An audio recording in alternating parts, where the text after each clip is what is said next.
আমাদের বাংলাদেশ হচ্ছে সাম্প্রতিক সম্প্রীতির দেশ। বাংলাদেশ একে অপরকে ভালোবাসতে জানে, আমি এটা বিশ্বাস করি। আর আমাদের মাননীয় প্রধানমন্ত্রী, আমাদের এই নির্বাচিত সরকার, মাননীয় প্রধানমন্ত্রী 21 দিনের মাথায় তিনি তার প্রতিশ্রুতি রক্ষা করেছিলেন টিভি গেটের মন্দিরটি নির্মাণের লক্ষ্যে।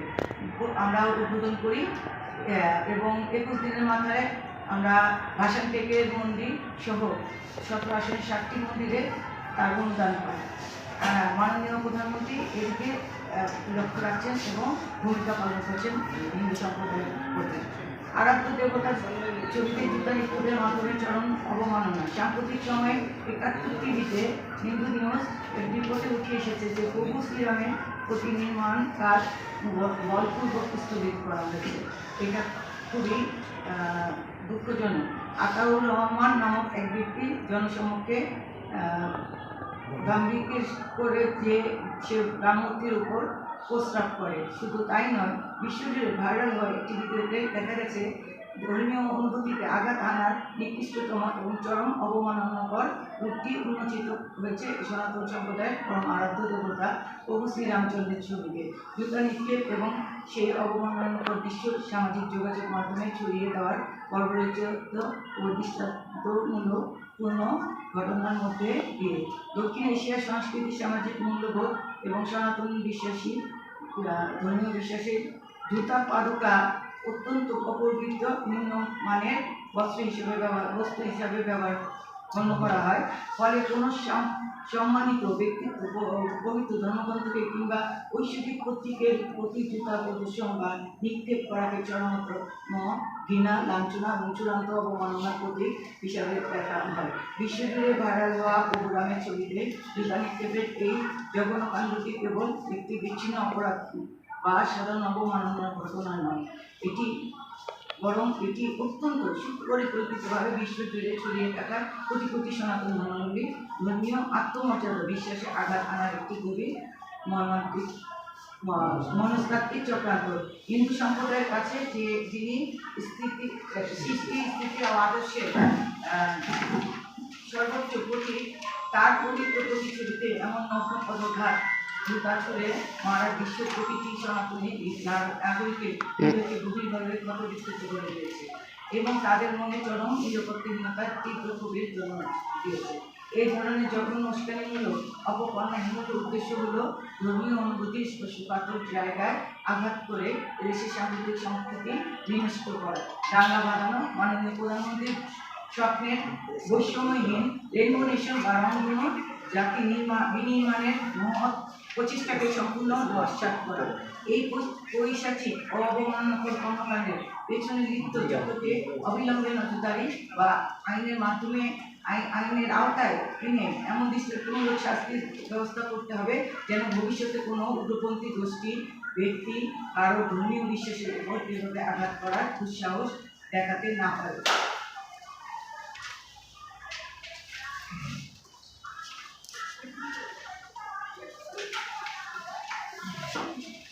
মাননীয় প্রধানমন্ত্রীর প্রতি আমাদের আস্থা, আকুল আবেদন ও রাজনৈতিক দায়বদ্ধতা।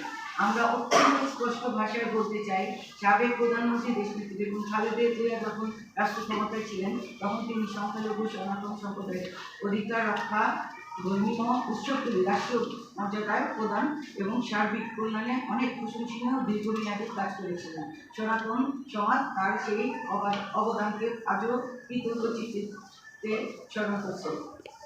এর মধ্যে আমরা উল্লেখ করতে চাই রমনা কালী মন্দির, স্বামীবাগ ইস্কন, দয়াগঞ্জ শিব মন্দির, এগুলো উল্লেখযোগ্য যা দেশনেত্রী বেগম খালেদা জিয়ার অবদান। আজ তারই সুযোগ্য সন্তান গণপ্রজাতন্ত্রী বাংলাদেশ সরকারের মাননীয় প্রধানমন্ত্রী জনাব তারেক রহমান দেশের দায়িত্বভার গ্রহণ করেছে। আমরা অত্যন্ত আনন্দ ও গর্ব ও কৃতজ্ঞতার সাথে স্মরণ করতে চাই যে সাম্প্রতিক নির্বাচনের পর মাননীয় প্রধানমন্ত্রী তার নির্বাচন এলাকায় ঢাকা 17 আসনে সনাতনী সম্প্রদায়ের কাছে দেওয়া প্রতিশ্রুতি অক্ষুণ্ণ রাখার আহ্বান করেছেন। তিনি কথা দিয়ে কথা রেখেছেন। 17 আসনে অন্তর্গত অসংখ্য মঠ মন্দির, শ্মশানে ব্যাপক সংস্কার এবং নতুন মন্দির নির্মাণেও যে অভূতপূর্ব উদ্যোগ তিনি নিজ ভ্রমণ ও বাস্তবায়ন করেছেন। রাজনৈতিক সম্প্রদায়ের প্রতি তার অকৃত্রিম ভালোবাসা, আন্তরিকতা ও দায়বদ্ধতা এক উজ্জ্বল দৃষ্টান্ত। আপনারা এই মহানুভবতা 31 দফা রেইনবো নেশন নিবিড় মানে যে স্বপ্ন, আমরা তাকে অন্তরের অন্তঃস্থল থেকে সমর্থন করি। কিন্তু আপনারা প্রশাসনের ভিতরে বাইরে লুকিয়ে থাকা একটি বিশেষ গোষ্ঠী আপনাকে ব্যর্থ করতে, দেশের এই বিশাল অসংখ্য জনগোষ্ঠীকে আপনার বিরুদ্ধে দাঁড় করাতে এই সমস্ত জঘন্য হামলা ষড়যন্ত্র চালিয়ে যাচ্ছে। এই ঘটনাগুলি অবিলম্বে আপনার ব্যক্তিগত নজরে আসা প্রয়োজন।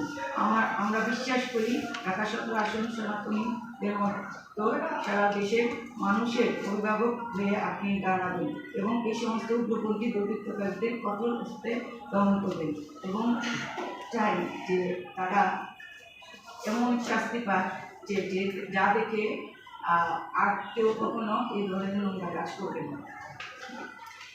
বাংলাদেশ ক্ষুদ্র ফ্রন্টের সাবধান। বিগত এক মাসে 2026 দেশের বিভিন্ন স্থানে সনাতন ধর্মাবলম্বীদের উপর সংগঠিত প্রতিটি হামলা, ভাঙচুর, লুটপাট, ধর্ষণ ও হত্যাকাণ্ডের বিচার দ্রুত বিচার ট্রাইব্যুনালের মাধ্যমে আগামী 90 দিনের মধ্যে সম্পূর্ণ করতে হবে। সিলেটের খগেন্দ্র দাস ও শরীরপুরে শিক্ষক সুজিত কর্মকারের আক্রমণকারীদের সিসিটিভি ফুটেজ দেখে চিহ্নিত করে অবিলম্বে গ্রেপ্তার করতে হবে এবং মধ্যস্থ বন্ধ কঠোর আইন পাশ করতে হবে। দেশের প্রতিটি মঠ মন্দির, শ্মশানে স্থায়ী নিরাপত্তা নিশ্চিত করতে হবে। ভাঙচুর হওয়া মন্দিরগুলো রাষ্ট্রীয় খরচে পুনর্নির্মাণ করতে হবে।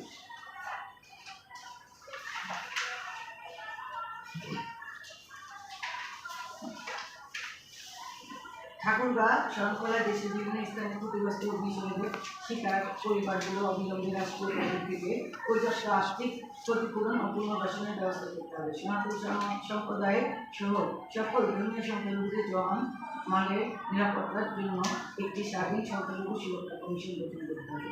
সামাজিক যোগাযোগ মাধ্যমে যারা ধর্মীয় অবমাননাকর পোস্ট দিয়ে যা গুজব ছড়িয়ে, যেমন শ্রীরামের ছবি অবমাননা ও বা মিথ্যা অপবাদ দেশে দাঙ্গা লাগানোর চেষ্টা করছে, তাদের সাইবার নিরাপত্তা আইনে আওতায় এনে কঠোর শাস্তি দিতে হবে। শিক্ষা প্রতিষ্ঠানে ধর্মীয় কারণে শিক্ষকদের হেনস্থা, লাঞ্ছিত করা গঞ্জে কঠোর প্রশাসনিক ব্যবস্থা গ্রহণ করতে হবে। ঢাকা অবস্থিত ফ্লাওয়ার স্কুলের শিক্ষক লাঞ্ছনাকারীদের বিরুদ্ধে অবিলম্বে আইনি ব্যবস্থা নিতে হবে। পাশাপাশি জাতীয় 8 দফার প্রতি একাত্মতা ও সমর্থন করে পাশাপাশি বাংলাদেশের সনাতন ধর্মাবলম্বীদের সংখ্যালঘুদের সম্প্রদায়ের অধিকার রক্ষা, নিরাপত্তা নিশ্চিত করার জন্য বিভিন্ন সামাজিক ও ধর্মীয় সংগঠন কর্তৃক ধারাবাহিকভাবে উত্থাপিত যৌক্তিক 8 দফা দাবি প্রতি বাংলাদেশ ক্ষুদ্র পূর্ণ সমর্থন ও একাত্মতা প্রকাশ করছে। দাবিগুলো দ্রুত বিচার ট্রাইব্যুনাল গঠন, সংখ্যালঘু সম্প্রদায়ের উপর হামলা, নির্যাতনের বিচার দ্রুত সম্পূর্ণ করা এবং ক্ষতিগ্রস্ত উপযুক্ত ক্ষতিপূরণ ও পুনর্বাসন নিশ্চিত করা। সংখ্যালঘু সুরক্ষা আইন দেশের সংখ্যালঘু সম্প্রদায়ের নিরাপত্তা অধিকার সুনিশ্চিত করার জন্য একটি সুনির্দিষ্ট আইন প্রণয়ন। সংখ্যালঘু বিষয়ক মন্ত্রণালয় সংখ্যালঘু জনগোষ্ঠীর সুনির্দিষ্ট সমস্যা ও দাবিগুলো সমাধানের জন্য আলাদা একটি মন্ত্রণালয় প্রতিষ্ঠা। ট্রাস্টকে ফাউন্ডেশনে রূপান্তর, হিন্দু ওয়েলফেয়ার ট্রাস্টকে একটি পূর্ণাঙ্গ হিন্দু ফাউন্ডেশনে রূপান্তর করা। দেবত্ব সম্পত্তি সংরক্ষণ, মন্দির ও দেবত্ব সম্পত্তি রক্ষার্থে নতুন আইন প্রণয়ন, অর্পিত সম্পত্তি প্রত্যাবর্তন আইনের যথাযথ বাস্তবায়ন। প্রার্থনার স্থান, দেশের সকল শিক্ষা প্রতিষ্ঠান, স্কুল ও কলেজ হোস্টেলের সংখ্যালঘু শিক্ষার্থীদের ধর্মীয় আচার পালনের জন্য পৃথক প্রার্থনা কক্ষ বা স্থানের ব্যবস্থা করা। সংস্কৃতি ও পালি শিক্ষার আধুনিকরণ, সংখ্যালঘু সম্প্রদায়ের ধর্মীয় শিক্ষার মনোন্নয়ন লক্ষ্যে সংস্কৃত ও পালি শিক্ষা বোর্ড আধুনিকরণ উন্নয়ন। ছুটি ভিত্তিক, সনাতন ধর্মাবলম্বীদের প্রধান ধর্মীয় উৎসব দুর্গাপূজার সরকারি ছুটি বাড়িয়ে 5 দিন করা হয়। ধর্মযাত্রা, রাষ্ট্রসেবা, এই স্লোগানটি কেবল কাগজের পাতায় বা ব্যানারে সীমাবদ্ধ থাকতে চলবে না, এর বাস্তব প্রতিফলন দেখতে চাই। এদেশের সনাতন ধর্মাবলম্বীরা বাংলাদেশের কোনো একক গোষ্ঠীর পৈতৃক সম্পত্তি নয়। হিন্দু, মুসলিম, বৌদ্ধ, খ্রিস্টান সবার রক্ত বিনিময়ে এই দেশ স্বাধীন হয়েছে। আমরা এদেশের মাটিতে জন্ম নিয়েছি, এদেশের মাটিতেই মরতে চাই। আমরা কোনো দয়া বা অনুকম্পা চাই না, আমরা চাই নাগরিক হিসাবে আমাদের সম অধিকার ও স্বাধীনভাবে বেঁচে থাকার নিশ্চয়তা।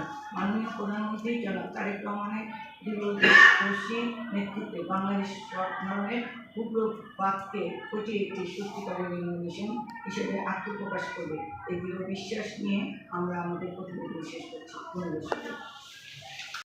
সেই প্রশ্নের উত্তর দিবেন আমাদের ক্ষুদ্র ফ্রন্টের সাধারণ সম্পাদক সমীর বসু।